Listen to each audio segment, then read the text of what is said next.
বিশ্বের গুরুত্বপূর্ণ ঘটনা, আন্তর্নীতি এবং অর্থনীতির গভীর বিশ্লেষণ সহজ ভাষায় আপনি দেখছেন এমএসআই টক্স।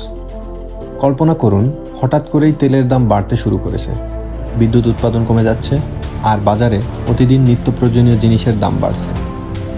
শুনতে হয়তো দূরের কোনো আন্তর্জাতিক সংকট মনে হচ্ছে, কিন্তু বাস্তবে এই সংকটের কেন্দ্রবিন্দুতে রয়েছে একটি ছোট জলপথ, হরমুজ প্রণালী। আর এই জলপথের অস্থিরতা সরাসরি প্রভাব ফেলতে পারে বাংলাদেশের অর্থনীতিতে। মধ্যপ্রাচ্যের পারস্য উপসাগর এবং আরব সাগরের মাঝখানে অবস্থিত এই সরু জলপথ দিয়ে প্রতিদিন বিশ্বের মোট তেলের প্রায় 20% পরিবহন করা হয়। এছাড়া বৈশ্বিক এলএনজি অর্থাৎ তরল প্রাকৃতিক গ্যাসের প্রায় 20% এই পথ দিয়েই বিশ্ববাজারে পৌঁছে। এই কারণেই হরমুজ প্রণালীকে বলা হয় বিশ্ব জ্বালানি সরবরাহের লাইফলাইন। আর যখন এই রুটে উত্তেজনা তৈরি হয়, তখন পুরো বিশ্ব অর্থনীতি চাপের মুখে পড়ে। বাংলাদেশের জন্য এই সংকট আরও গুরুত্বপূর্ণ, কারণ দেশের জ্বালানি খাত এখন অনেকটাই আমদানি নির্ভর। বাংলাদেশের এলএনজি আমদানির প্রায় 70-72% আসে কাতার এবং ওমান থেকে। আর এই জ্বালানি জাহাজগুলো সাধারণত হরমুজ প্রণালী দিয়েই বাংলাদেশে পৌঁছায়। বাংলাদেশ বছরে প্রায় ৭৬,০০০ কোটি টাকা জ্বালানি আমদানি করে, অর্থাৎ গড়ে প্রতিদিন প্রায় ২০৮ কোটি টাকার জ্বালানি বিদেশ থেকে আসে। যদি আন্তর্জাতিক বাজারে তেলের দাম মাত্র 10-20% বেড়ে যায়, তাহলে বাংলাদেশকে প্রতিদিন 20-40 কোটি টাকা অতিরিক্ত খরচ করতে হতে পারে। বাংলাদেশের গ্যাস চাহিদার প্রায় 35% এখন আমদানিকৃত এলএনজি দিয়ে পূরণ করা হয়। যদি সরবরাহের সমস্যা হয়, তাহলে প্রতিদিন প্রায় 900 মিলিয়ন ঘনফুট গ্যাসের ঘাটতি তৈরি হতে পারে।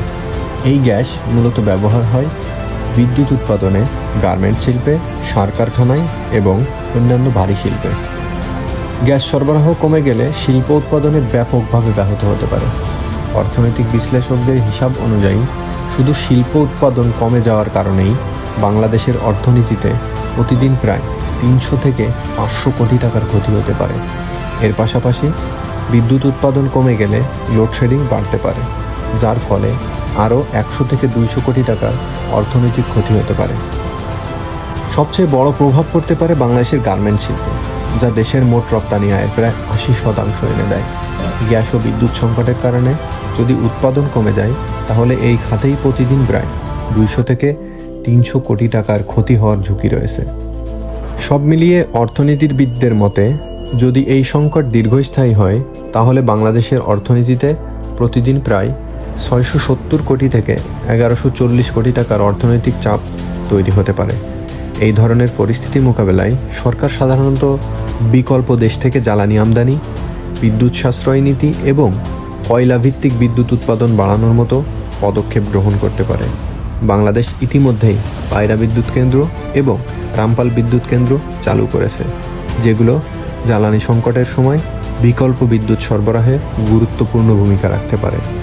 সবশেষে একটি বিষয় স্পষ্ট, হরমুজ প্রণালীর মতো একটি ছোট জলপথও পুরো বিশ্বের অর্থনীতিকে প্রভাবিত করতে পারে। আর বাংলাদেশের জন্য এই সংকট একটি বড় শিক্ষা।